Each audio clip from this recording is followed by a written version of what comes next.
Middlesbrough fans are still stinging from the Derby Day defeat against Sunderland.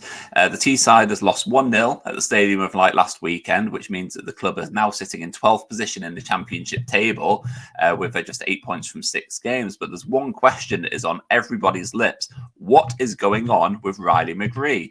The Australian midfielder came into the season as probably Middlesbrough's most talented player, a player that everyone expected to have a really impressive campaign and someone who was expected to be a big part of Michael Carrick's plans. But as it stands at the moment, he's been limited to just one match for Middlesbrough so far this season.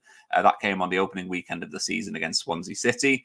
He played the full 90 minutes, but he hasn't been seen since. But while skeptics on social media are kind of throwing lots of theories around with regards to a potential fallout with Michael Carrick, the fact that he's edging for a move, all of this kind of thing, it does simply seem like it's purely his injury that has kept him out of action.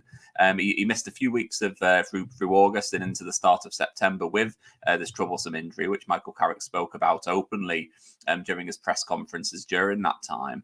Since the end of the September international break, Riley McGree has returned to full training, which is great news for Middlesbrough, and he's even been included in the match day squads for Middlesbrough's last 2 matches. They came against Preston North End at the Riverside and obviously Sunderland last week.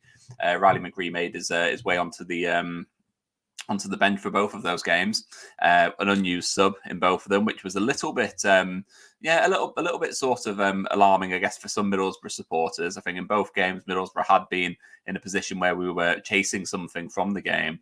Obviously, Preston, we ended up drawing. Middlesbrough were hoping to come away with a victory to put that dominance to work and to get that 3 points. Against Sunderland, obviously, we went behind to Chris Riggs' goal in the first half, and then ultimately it was up to Middlesbrough to try and chase the game.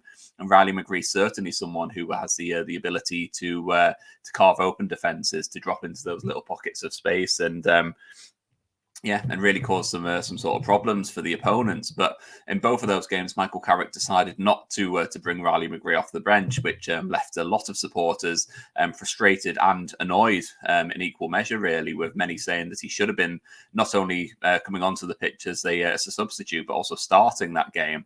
And I think that's something which is going to continue going into this weekend's game against Stoke City. Now, the situation with Riley McGree is slightly more complex than that. He was injured through August and September. He is now back in full training, and yes, he has been involved in these match day squads, but that doesn't necessarily mean that he's fully fit. It's believed that Riley McGree is still working his way back to full match fitness, and that's something which has been clear over these last 2 game weeks when he has been an unused sub. Now, I'm a little bit of the opinion that he probably shouldn't have been on the bench if he wasn't fit enough to start those 2 games. So there is a little bit of a question mark there with regards to, well, should he have been on the bench if he wasn't ready to play? If he's on there, should he not be fit and ready to at least come on and help the team for 25, 30 minutes when Middlesbrough are chasing a game? But that wasn't to be. Against Sunderland, it was Mika Hamilton and Ben Doak who came off the bench to cause some problems. Delano Bergzorg came off as well, and you got to think as well that Middlesbrough are in a sort of blessed situation at the moment, that we do have a number of different options that we can bring on as well. I think last season was slightly different in that we did have limited options in that attacking area. So if we did have a player of McGree's quality on the bench, then you could bet your house on the fact that he would be coming off to try and make an impact in the game. But I think this season, when we do have people like Mika Hamilton, Ben Doak, Delano Bergzorg, as I mentioned, not to mention the starters on the pitch when we had Izzy Jones and Emmanuel Latilath and Finn Azaz all playing.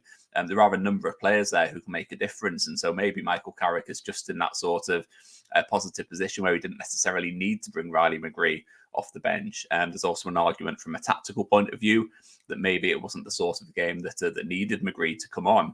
You've got to remember that Middlesbrough were dominating proceedings.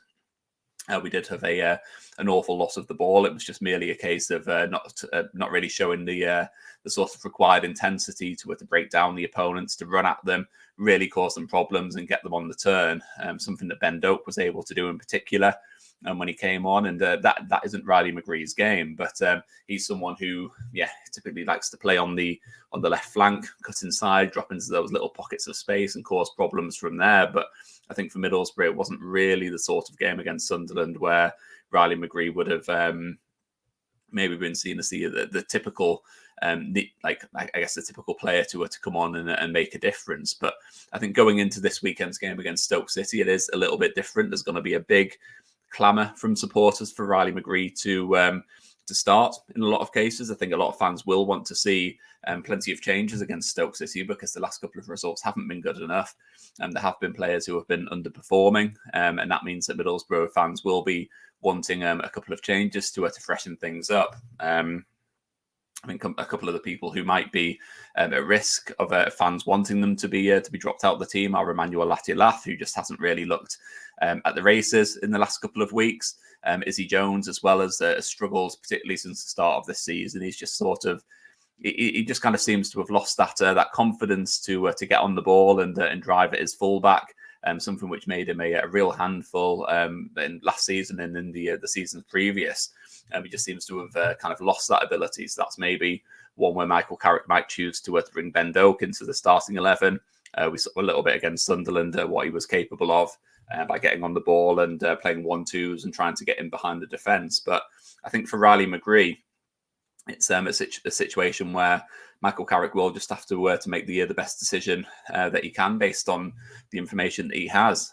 He's a player who is undoubtedly one of Middlesbrough's most technically gifted players in the final third. Obviously, Michael Carrick does have to take a sort of long-term view on his fitness as well. We don't want to be in a position where Riley McGree is coming on and playing 90 minutes against Stoke City when he's not necessarily ready, suffering a setback and then being ruled out for another couple of months. We are in a position where we do have those sorts of options, and so maybe it is best that we do manage his minutes accordingly. But I think fans will certainly want to see Riley McGree in action when we do make these changes against Stoke City, and it'll be very interesting to see where he sort of fits into the team, because I think for me, one of the big issues that came up against Sunderland was the fact that we just sort of lacked that sort of clarity in our system, I guess, from an attacking point of view. We're playing Emmanuel Latiolath in attack. He was playing as number 9. We've obviously brought in Tommy Conway, who's been playing as a number 10, sort of like a false 9 kind of position. That in turn has meant that Finn Azaz has moved out to the left flank, a position which he isn't particularly natural in. Finn Azaz is much more effective when he is playing in that traditional number 10 role. Obviously, we then had Izzy Jones out on the right flank, and I think the way that quartet lined up against Sunderland and also against Preston before that as well, it just hasn't really worked, in my opinion. It's a setup which hasn't quite got the best out of anyone other than Tommy Conway. You'd probably say Tommy Conway's done very well, and he's been very effective. He's obviously he got his goal against Preston, came very close to getting a goal against Sunderland. So I think for him, he's someone who definitely needs to start. But for me, it's probably a case of Tommy Conway possibly moving into the centre forward role for this next game, playing as a number 9, maybe dropping Emmanuel Latiolath out of the team, and then that would give the option for Finn Azaz to move back into his traditional number 10 role.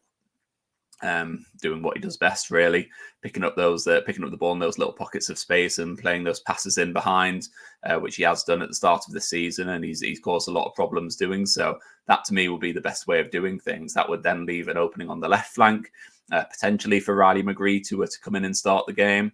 If he's fit enough, I personally think that he should definitely be starting. I think that he's someone who falls into the category for Middlesbrough of being a must start if he is fully fit. He's that important. He offers something completely different to what the other players do, and so if he is fully fit, I think he should be starting against Stoke City. But as I said, Michael Carrick will make a decision based on how he's looked in training, how risky it would be in terms of whether he's going to pick up another knock and ultimately face another spell on the sidelines. But yeah, I think as far as Carrick's concerned, there has to be a couple of changes.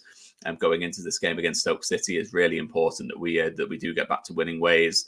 Fans are really frustrated after the Sunderland game. There was I guess a sort of hope that might be the sort of turning point. It's been yeah, I mean, we have to be honest, it hasn't been a bad start to the season. We've played fairly well in a lot of the games, but we just haven't really got the results. And I think I was kind of hoping that the match against Sunderland was one where if we were able to get a victory, put in a bit of a statement performance, and it might be the moment that that things sort of click into place. But that didn't happen. Hopefully, that moment will come in the next couple of weeks. But I do think it's probably time to freshen things up a little bit in terms of our starting 11 to try and just coax something different out of the team. The team have looked a little bit comfortable. There hasn't really been anyone willing to take a risk when they've been on the ball recently. And that's something which I think has to change. So that's why I'd probably be starting Ben Doak and possibly Riley McGree if he is fit enough to do so. So let me know what you think that Michael Carrick should do going into the game with Stoke City. Should Riley McGree start the game? Drop into the comments below. Let me know what you think, and let me know what you think of the Riley McGree situation in general. While you're there as well, please do hit subscribe as well. I'm really enjoying putting out this Middlesbrough content at the moment, and it's great to see so many of you supporting it. So please do hit subscribe and comment below, and I will catch up with you very soon.